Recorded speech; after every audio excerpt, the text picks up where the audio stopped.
Northeast Arkansas News is brought to you by Glenn Sain.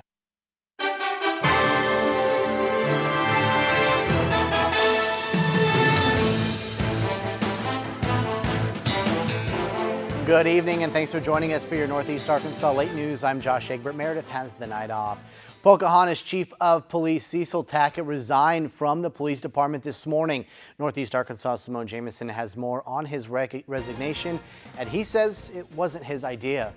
After years on the force, Pocahontas Police Chief Cecil Tackett is contemplating how he'll move forward as a civilian. As originally reported by NEA Report, Tackett submitted his resignation as Chief of Police Wednesday morning, effective immediately. I didn't want to get fired, so I elected to just turn my time in and resign and retire.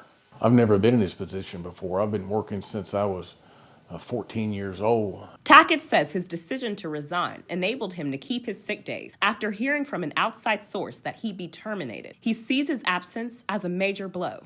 We've have 3 school resource officers now, and we try to run 2 people per shift. Built up a good department, a very good department. Tackett served the Pocahontas Police Department for over a decade. Among his proudest accomplishments are making sure that officers are trained well and building a good rapport between cops and the local community. He believes his departure resulted from a change in politics, but if asked to take his job back, he would. I'm 60. I was hoping to make it another couple of years, or 2 or 3 years anyway. There's still improvements to be made. One of our improvements that was made lately was a new radio system. Tackett hopes to drum up support as he strives to continue his legacy in law enforcement. Pocahontas Mayor Keith Sutton could not be reached for comment. For Northeast Arkansas News, I'm Simone Jameson. And we will, of course, continue to follow this story and bring you any updates as they become available. Well, Jonesboro community development leaders looking to the community for help to determine which projects in the city could use an extra boost in funding. The community developers hosted a series of public hearings for input in funding community projects. The community development block grants provide financial assistance to those with low to moderate incomes. They work to improve neighborhoods, reduce poverty, slum, and blight. For 2019, the City Council will continue to concentrate resources in North Jonesboro. The CDBG grant is expected to award over $600,000 to local organizations.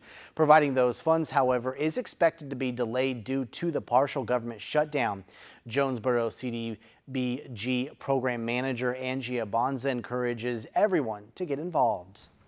Partnering with other organizations to expand the CDBG funding is just a great way to address community issues, as well as us leveraging money with other departments within the city. The grants are expected to be awarded by July 1st. For more information about the CDBG grants, you can contact Angie Abaza at 870-336-7170. Well, coming soon to a theater near you, Jonesboro's Malco Hollywood Cinema is transforming to a luxury theater. Malco just announced they will be adding luxury recliner seats to all of their auditoriums. People can reserve their spots when they buy tickets. Their menu will also be adding some gourmet food options. There will also be some talk about a partial bar filled with beer and wine. All of these changes are coming with the name change. The theater will now be called Jonesboro Town Cinema. The Malco family's been in the business for over 100 years, and they've always embraced any new idea that enhances the movie-going experience for our patrons. And we really believe these new amenities are going to add to the already fun and exciting experience of going out to the movies. The theater renovations are expected to be complete by this summer.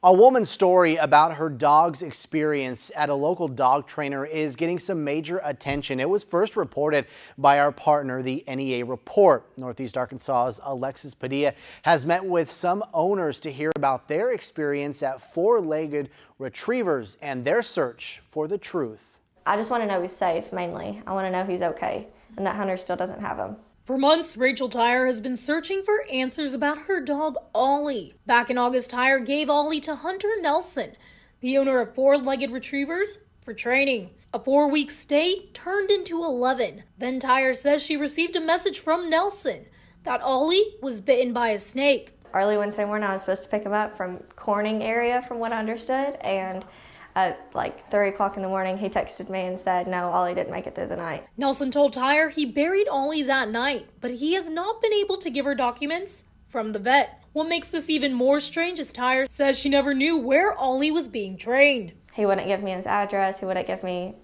crucial information about my dog. Monday, Tyre decided to share her experience with Nelson on Facebook, and it went viral. Aaron Winningham saw the post and says the same thing happened to his dog Moose back in May. I thought it was just a bad luck thing, and after seeing all this, bad luck don't happen to that many people at the same dog trainer. Tyre has received dozens of messages from dog owners who had bad experiences with Nelson, but Winningham's stood out. People say they got their dogs back and they weren't trained, or they were malnourished, or they had heartworms. I mean, all these different cases. And then when I had somebody text me identical words from Hunter, I mean, it looked like he copied and pasted the text. When I saw that, I really, my heart just dropped. Winningham is still searching for the truth about Moose, wondering if he did die or if he was sold. If he did go to a home with, say somebody's got a 6-year-old kid and he's been with them for the last 6 months, I couldn't take that dog back from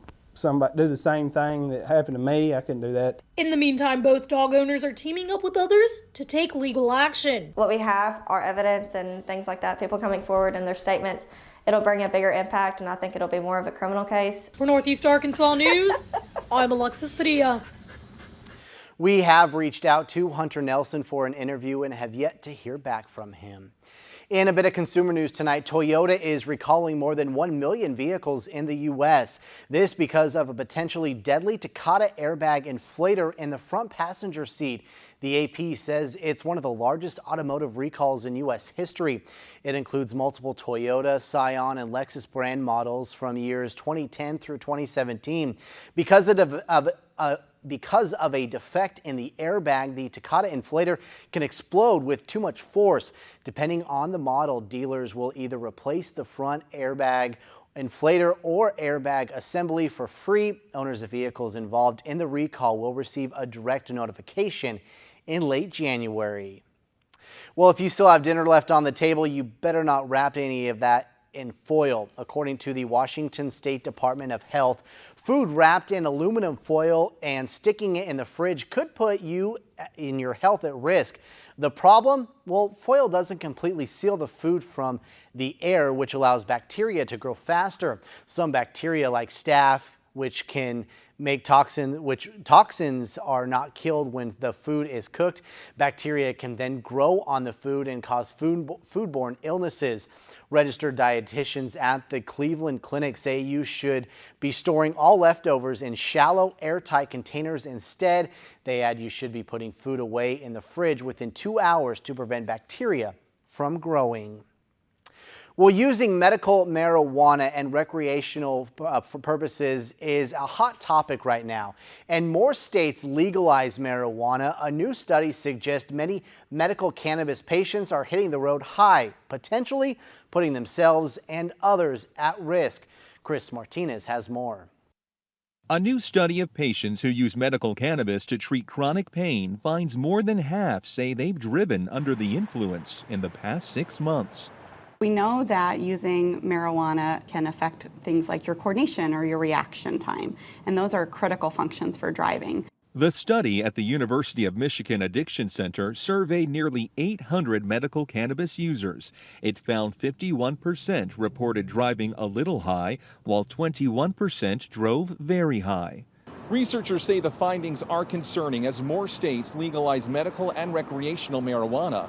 Medical marijuana is now legal in more than 30 states, including here in California. Study author Dr. Aaron Bonar recommends no driving at all after using cannabis or waiting several hours before getting behind the wheel. We just don't know how long the amount that a person used is really going to be in their system and affecting their driving abilities. We know things about how alcohol affects our body, how much I can drink if I have this body weight over what period of time, and that's pretty standardized. We just don't have that information yet for marijuana. With no gold standard yet for determining how high a person is or how impaired they are from marijuana, researchers are developing marijuana breathalyzers and other roadside tests.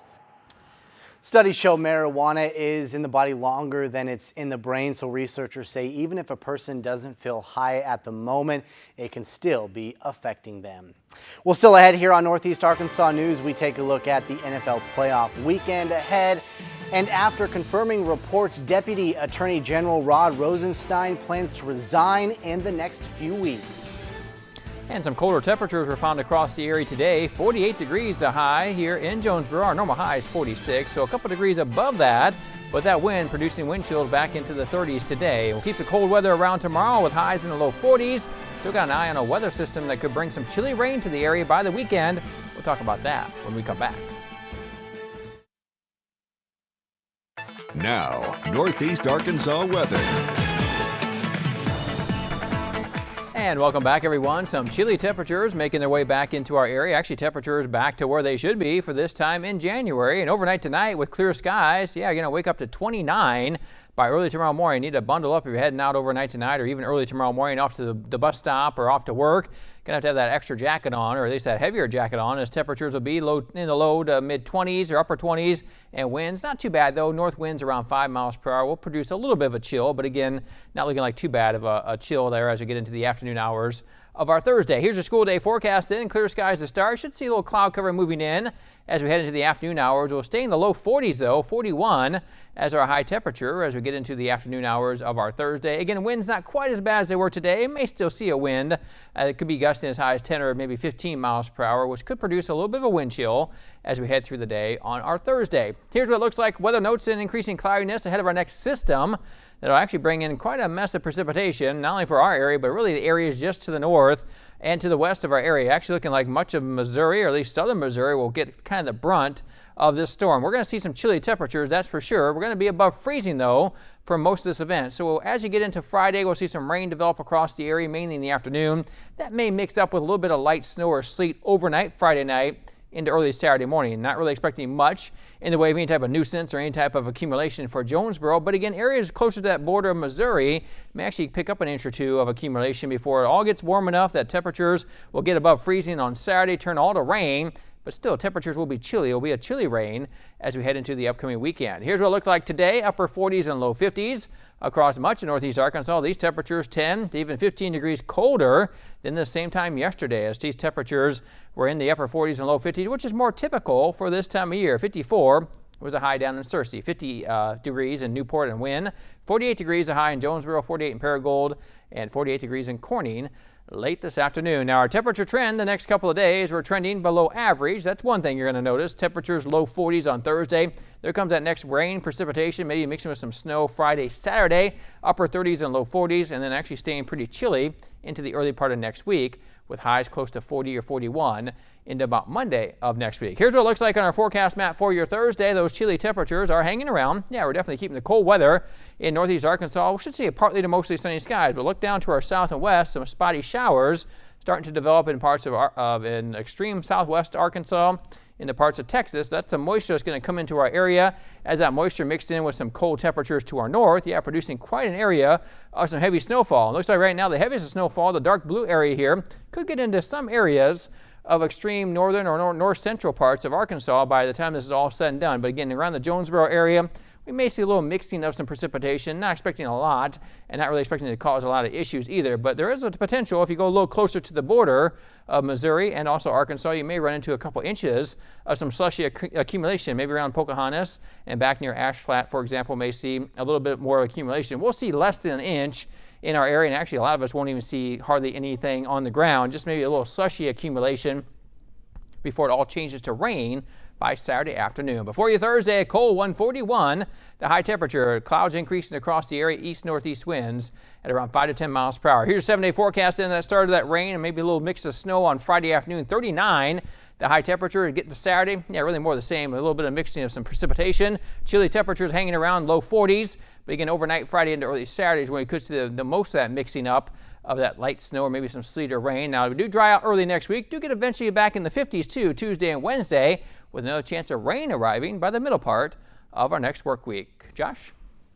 All right, thanks, Chris. Well, now it's your chance to go to the Super Bowl with our Greenway Super Getaway. Greenway Equipment in Northeast Arkansas News sending a lucky viewer and a guest to Atlanta for Super Bowl 53. And all you have to do is text tonight's keyword and you will be entered. So tonight's keyword is trough. Just text trough to 555-888 and you will be entered to win. Again, tonight's keyword trough, 555-888. If you want to know more about the Greenway Super Getaway, just visit KJNBTV.com for complete rules and details, and we'll be right back.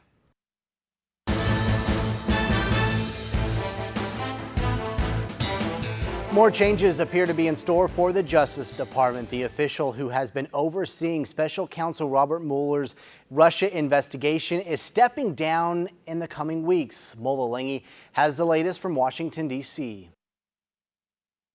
News confirms that Deputy Attorney General Rod Rosenstein plans to resign once the new Attorney General is in place. For about a year and a half, Rosenstein has been the top Justice Department official overseeing Special Counsel Robert Mueller's probe into Russian interference in the 2016 election. It's deeply concerning, particularly when we have an acting Attorney General who's so hostile to the Mueller investigation. I know that Deputy Attorney General had always planned to stay around 2 years. He would like to help with the transition of bringing the new Attorney General in. Senate confirmation hearings are scheduled to begin next week for William Barr, President Trump's choice to replace Jeff Sessions. Barr will likely inherit oversight of the Russia investigation, but that's not certain. Lawmakers, especially Democrats, are expected to grill him over his previous criticism of the probe. The Senate, starting with the Judiciary Committee, should subject Mr. Barr's views to the strictest of scrutiny next week. Well, I look forward to his nomination. Barr met with several key senators Wednesday on Capitol Hill. I can assure you that he has a very high opinion of Mr. Mueller, and he is committed to seeing Mr. Mueller, complete his job. Barr previously served as Attorney General under President George H.W. Bush. Yesterday, a new development surfaced. Lawyers for former Trump campaign chairman Paul Manafort accidentally revealed in a court filing that the special counsel has evidence that Manafort shared polling data with an associate linked to Russian intelligence during the 2016 campaign. It's the first time a Trump official has been accused of sharing campaign information with Russian interests. Well, coming up, Cowboys running back Ezekiel Elliott talks about squaring off against Todd Gurley this weekend. Plus, the A-State men's basketball team added a highly touted transfer player for next year. Nick has those details next.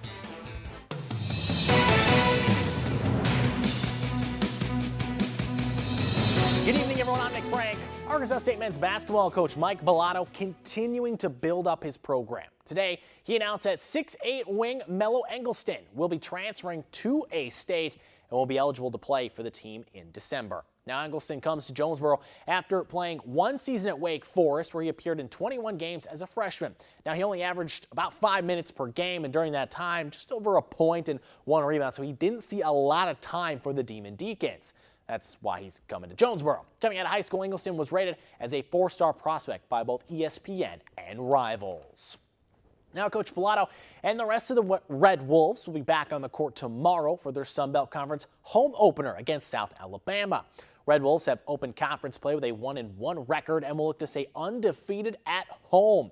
South Alabama's 9-6 on the season. Tomorrow night's game tips off at 7. Now, the A-State ladies will be at South Alabama for a showdown against the Jaguars. Red Wolves off to a great start in conference play, sitting at 2-0 through the first few games. On the other side, the Lady Jaguars 12-1 on the season, so a tall task ahead as the Red Wolves try to stay undefeated in conference play. Tip-off tomorrow set for 7:05. Dallas Cowboys are gearing up for a Saturday NFC Divisional Round playoff game against the Rams. Now, the Cowboys the only team in the NFC field that have not played the Rams this season. In Saturday's showdown, it's going to feature a marquee matchup between two of the NFL's best running backs, Ezekiel Elliott and Todd Gurley. But Zeke says he is not focused on that individual matchup. I think we both going with the same mindset. Playoff football, it's about the team. It's not really about individuals. It's about, trying to go get that Super Bowl. So, I mean, yes, it's going to be great facing against them, but I'm not going to put too much emphasis on that. All right, so let's take a look at the playoff schedule for this weekend. The Colts and Chiefs are going to kick everything off Saturday afternoon. Then the Cowboys and Rams, of course, will play Saturday night. Then as we move to Sunday, the New England Patriots will play host to the Superchargers of Los Angeles. And the weekend will conclude with the Eagles taking on the Saints. 3 more NFL head coaching vacancies were filled today. We'll start with the Denver Broncos, who have tabbed Vic Fangio to be the next head coach. Fangio has coached in the NFL for 32 years, the last 19 as a defensive coordinator. Now, last season, he led the Bears to a #1 ranking in the league. They gave up just 17.5 points per game. Fangio will take over for Vance Joseph, who was let go last week after posting just an 11-21 record in 2 years. This will be Fangio's first chance at a head coaching job.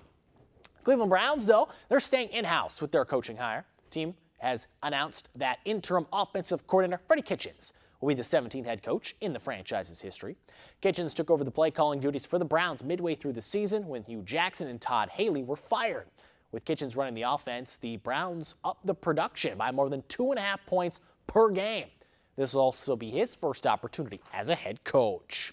And before we get to the third coach, let's talk about Alabama quarterback Jalen Hurts. He is transferring schools. Hurts, who has served as a backup this year, entered his name to the NCAA's transfer portal. Now, he still has 1 year of eligibility left, and the great part for him is since, well, he graduated in December, he is eligible to play right away for whatever team he transfers to. Now, other schools can contact him about a possible move. Now, however, just because he says he's going to transfer doesn't exactly mean that he'll be moving to a new team.